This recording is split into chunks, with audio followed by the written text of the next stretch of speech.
Welcome back to another 2D to 3D video. I'm Follygon, and in this video I'm going to show you my entire digital character sculpting process from beginning to end.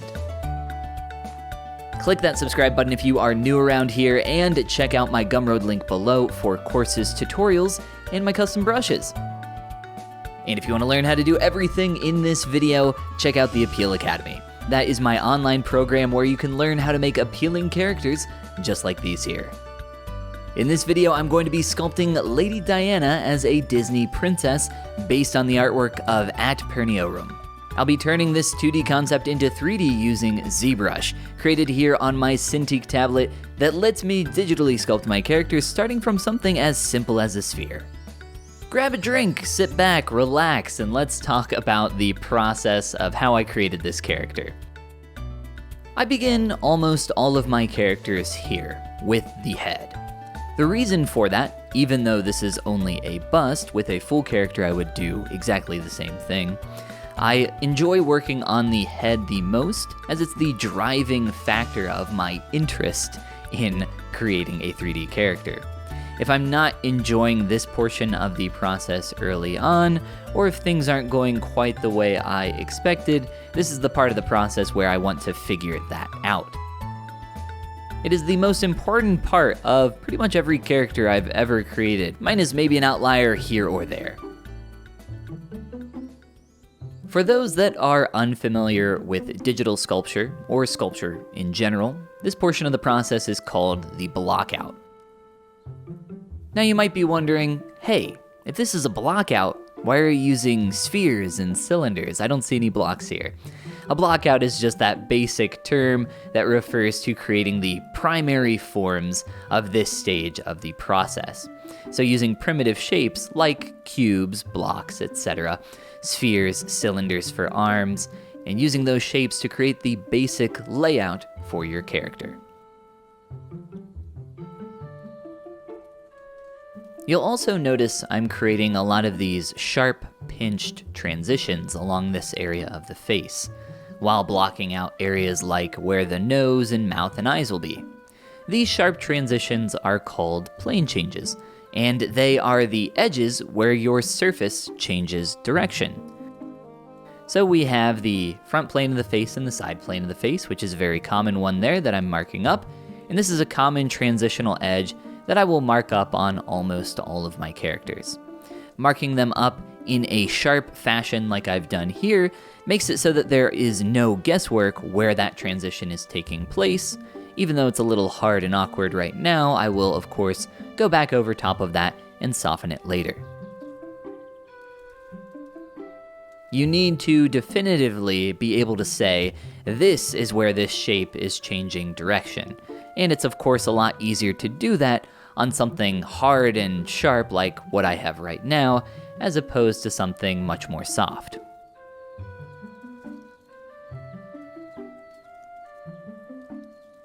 I'm using a combination of my custom clay brush, trim, pinch, and move brush, as well as a little bit of smooth. These are the brushes that I use and the types of brushes that I recommend using for your sculpting process. I believe everyone should have at least some kind of basic brush of each of those categories. But you can feel free to use whatever brushes you would like or whatever you're most comfortable with.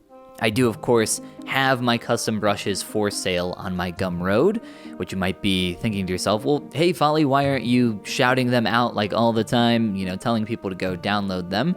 And that's because I honestly believe that you can do everything that I do here with the default brushes. And I used to use the default brushes for a number of years, and I still use them in demonstrations and tutorials that I create. The reason being that I like to prove that it is possible to do that, as well as to show that it's not the tools that make the artwork beautiful, it's the person behind them. Something interesting about this character, and I would say almost every character I work on, is that there are small asymmetries in the face and body of the character. And this makes it difficult to do what I'm doing here, where I'm lining up my sculpt with the reference image in an attempt to position some of those facial elements.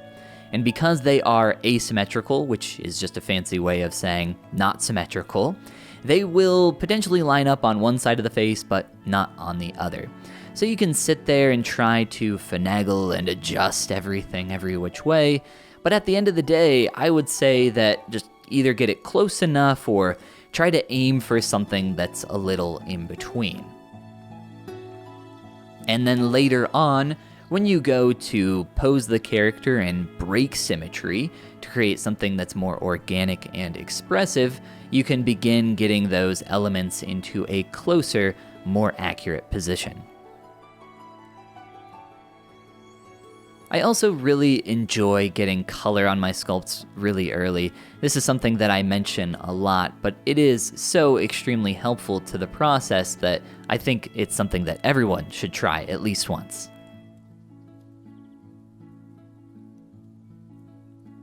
For as much as I am a digital sculptor, I'm also a poly modeler in some regards. For those unfamiliar, that's what I'm using for tools like the eyelids and eyelashes, as well as a little here and there for things like the eyebrows and hair.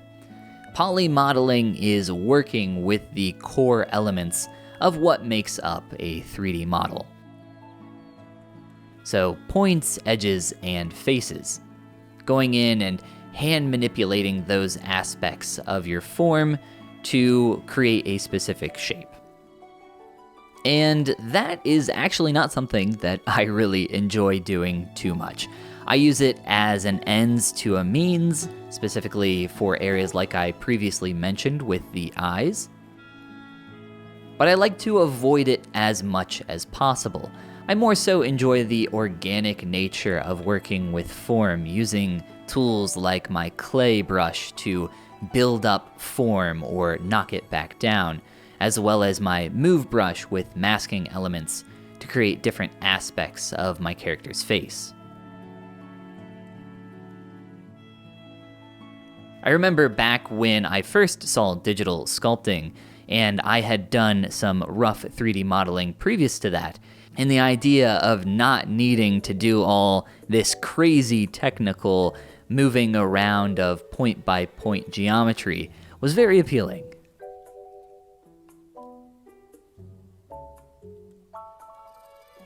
Now, many years later, I'm not sure if it's really all that different. I'm still pushing and pulling points around on the screen, but I'm just pushing a lot more of them, I guess.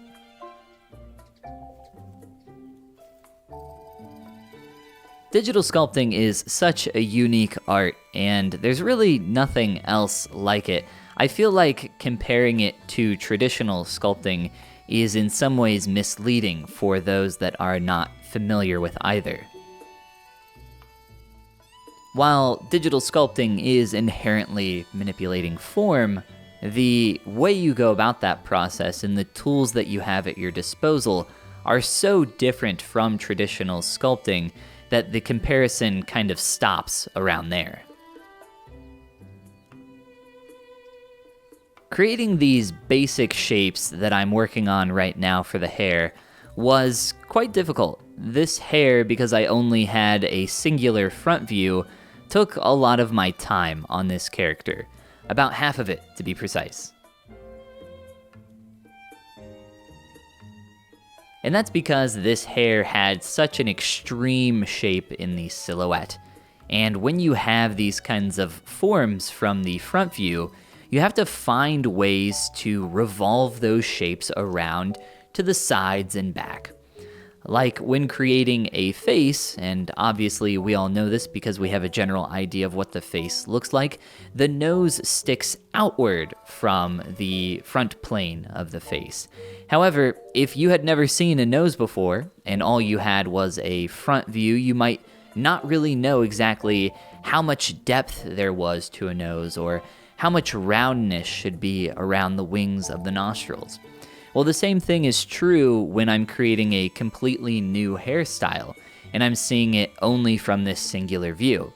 So I have to take time to puzzle out all these different aspects of the hair in a way that makes sense, not just looking good from that front view, which we can of course do very easily, by lining it up with our reference, but also making sure that it's looking good from the side and the back. And we are 3D artists, so we like to take the time to make sure that our 3D character is looking good from all dimensions. Even time? Well, maybe not time. It seems that the longer I go from working on an older project, the more I see flaws in a piece, and the more I wish I would have spent more time on certain aspects. But in my opinion, it's better to call something finished rather than to strive for perfect, which we all know is impossible. There are so many beautiful elements in this 2D illustration that I wanted to represent and do justice to here in my 3D character. The silhouette of this character, just looking at the main shape, is very similar to an upside-down wine glass. It has these very sharp, distinct angles around the shoulders that create this really just beautiful, striking silhouette that I wanted to capture as good as I possibly could here. And it took me quite a lot of time playing around with these different forms, blending between the body and the arms and these rough shapes of these cylinders, and trying to get all these shapes working and flowing into the neck and head. It was quite a lot, but after struggling here for a while, I did start to make a little more sense of it and get things into a better place.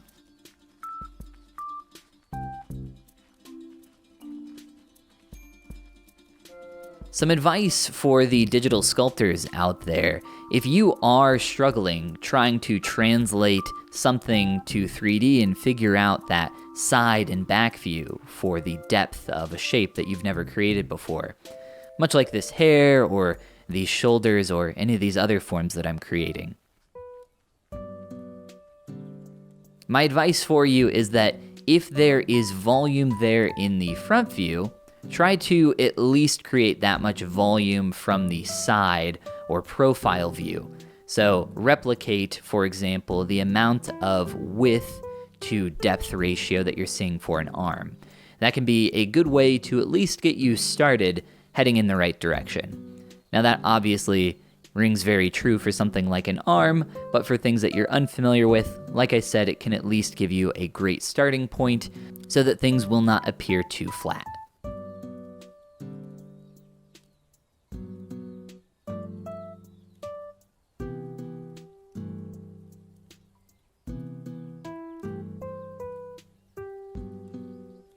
I'm now working on creating this gemstone, which I did initially throw a sphere in for and quickly sculpt up with a trim brush.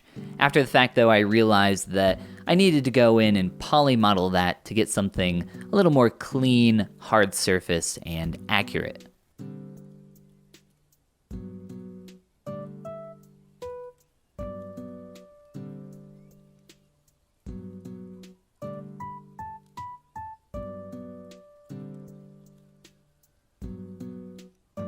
After a little more poly modeling to the necklace to create the beveled edges around the outside, I go back to the body to continue working on proportions.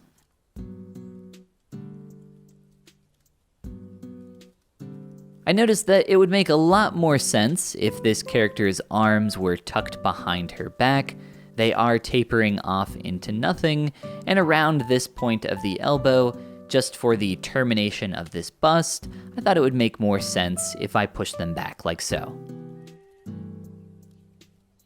Now, because I had already merged the arms to the body, this meant I had to resculpt a lot of this form, and things got quite messy, but luckily we're still at a relatively low resolution here.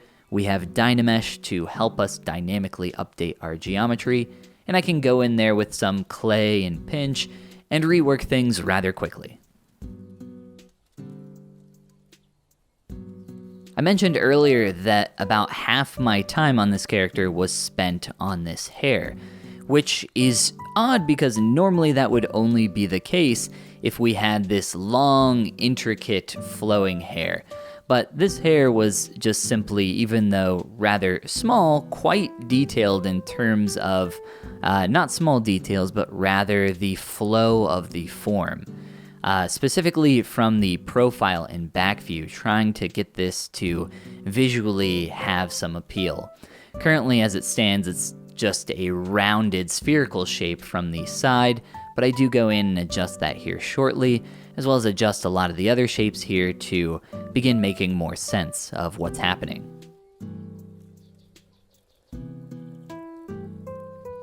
Here is a rough, quick image that I did in Photoshop to create a quick draw over of this hair. My recommendation for you if you're new to sculpting is to do this on pretty much every aspect of your character before you even get in and start sculpting.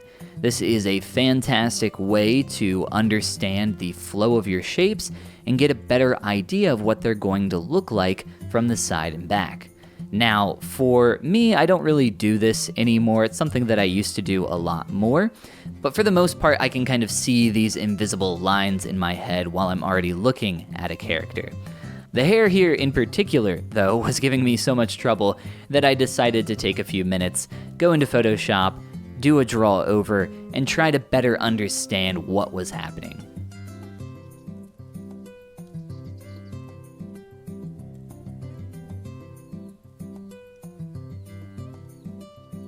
So I tried quite a few different changes here in the silhouette for the hair, giving it a little more of a wavy-like feel, trying to play around with the silhouette in a number of different ways, trying to find something that just felt a little more close to what we were seeing there from the front view. But nothing I tried really got me there, not until I started following the form of the flow of the larger shapes from the front. So I took those shapes and revolved them to the back side of the head, using them to kind of give me an idea of where those shapes might be going and how they might be affecting the back of the head.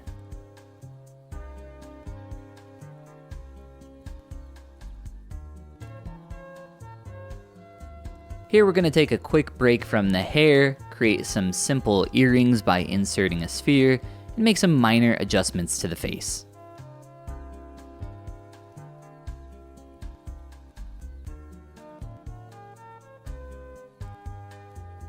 The biggest change there being the narrowing of the jaw and chin.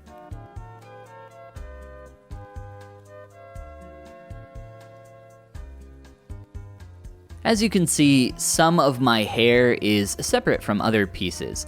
I have this one large chunk that I have slowly combined from other pieces, and then I have about 5 or so smaller pieces that are separate from the main form of my hair.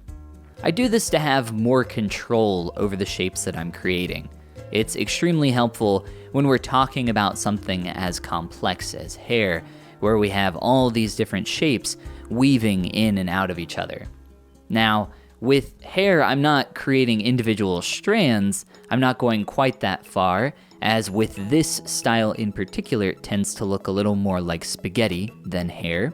I'm simply creating the illusion of hair. I'm creating first the primary form, which is the larger silhouette shape, then the secondary form, which is all the shapes on top of that. Then I'm making sure that all these shapes weave and interact together in a believable way. Details will come later with some smaller, tiny strands of hair that you might be seeing already in the silhouette of the 2D illustration, as well as a few brush strokes to create some texture. But it's important that I don't jump ahead here to that texture or to any of those fine details until I have this shape as perfect as I possibly can, or until I get it to a place where I say, okay, that's good enough, time to move on. Which is more so the case. Like I said earlier, perfect is the enemy of good. For these small strands of hair, it's really important not to go overboard with these. Less tends to be more when we're talking about this style. So I only add in about 10 or so to different areas that I'm noticing in the silhouette, as well as to bring a little more focus to areas like the complexity of the bangs, to fill in gaps, or to create a little more visual interest around the eyes.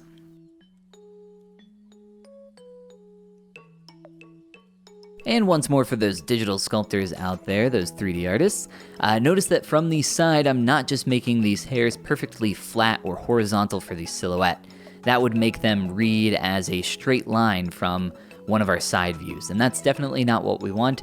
So I'm offsetting all those angles, making sure that there is some kind of curvature to those from every main angle.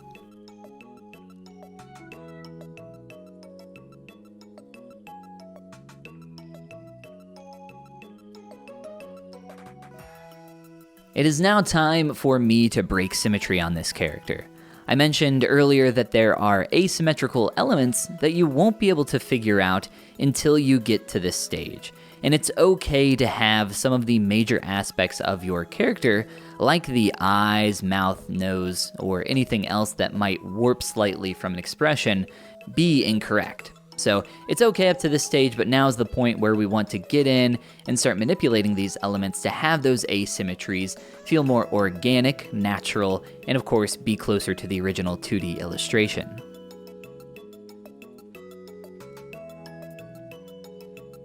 I like to use Transpose Master initially for getting my first pass on asymmetry. That is a tool in ZBrush that allows you to combine all of your different objects and work on them at the same time. But after you go through that process, you do of course need to go back over everything and begin correcting all of the changes that you made. Now, this character is a simple bust. I don't have arms or legs or things that would warp too much from me going through the process of posing. However, if you're working on a character that has their arms up in the air or their legs, a little further apart or in a running pose or any kind of extreme motion, the forms that you are creating are going to need to change quite a lot. So a first pass like this is fine, but it's going to take a lot of extra work to get in and adjust the anatomy for when you raise your arm up in the air.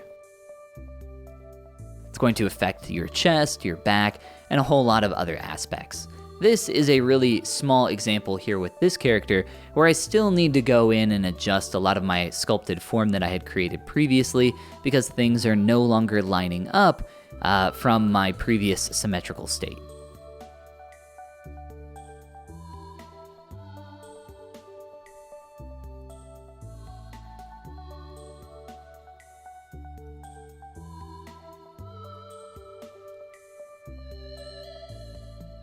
I am a really big fan of hand painting eyes, especially when we have such a distinct style like what we can see here. I think it's a little bit of a shame when I see a character like this translated to 3D and then it's given these either hyper-realistic eyes or more of a generic eye shader from something that's pre-made.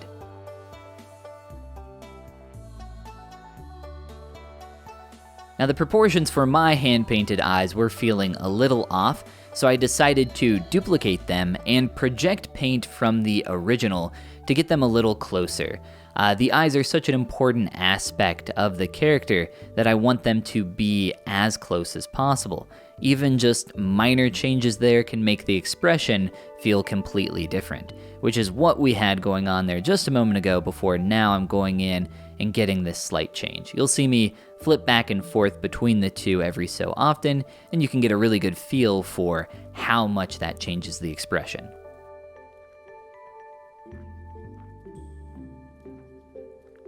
I'll do some other tricks with poly painting later on for the eyes to soften and blur some of those aspects. For those that are familiar with a paintbrush, you can turn on RGB for your smooth brush and turn off your polygon adjustments and go over top of them and smooth and blend your poly paint. It is important for me to note though that doing this on lower subdivision levels will cause artifacting in your paint, so only use it on your highest subdiv.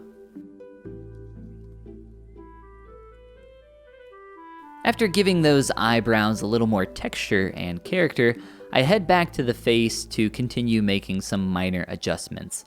The expression of the mouth was still feeling slightly off to me, so I wanted to spend some more time here to get that a little closer.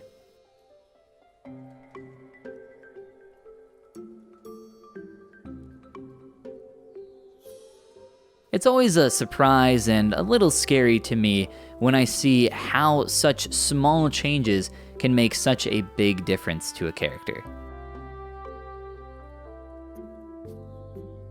Just the slightest upturn on the corner of a mouth completely changes the overall feel of an expression. I'm very proud to say that I finally figured out what I wanted to do with this hair in terms of the profile. A small dip in the initial portion of the head to give this a more wavy aspect from the side view is what this hairstyle was missing. I spent some time here adjusting that, as well as the hair as a whole, and I'm really happy with that new direction. Another massive change here comes from the jawline and the ear. I had them placed way too far back on the head, much further than I wanted, and it was making the side of the face appear much longer than I thought it needed to be. After making that change, I adjusted some different aspects of the back of the head and the neck to account for those proportional differences.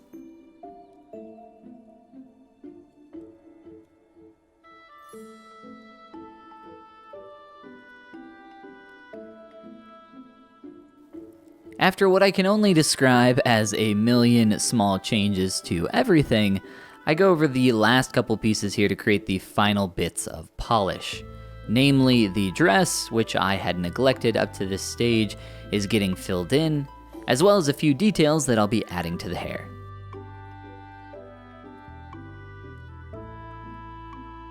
Most of the information down here isn't really that important, because the bust is going to be terminated right at the lower portion of the breast.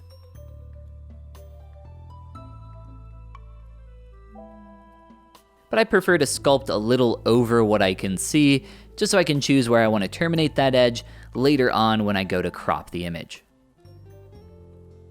And here is the final aspect of not just this hair, but this entire character. And that is going to be these fine lines that I'm adding to create a little more texture. This is something that we can see in the 2D illustration, and it's something that I was thinking about for quite a while and how I wanted to integrate this into the 3D work. I thought that this was a really fun way to get this illusion of strands of hair, a little more information, while remaining true to the 2D artwork.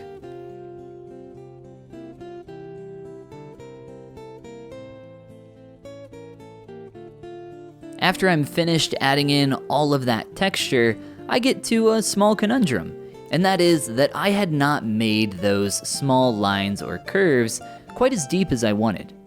And in older versions of ZBrush, this would have been a huge problem, but in a recent update, we got this brush called the Contrast Delta Brush, which allows me to simply brush back over top of these lines that I just created and get something that's a little more exaggerated, or in the case of the name of the brush, give it a little more contrast. Which is an extremely helpful tool for someone like me who normally exaggerates everything and needs to knock it back, but here in this case, didn't take it quite far enough. After those final touches, I send everything over to Blender for rendering. And now for the part that so many skip to, the final renders.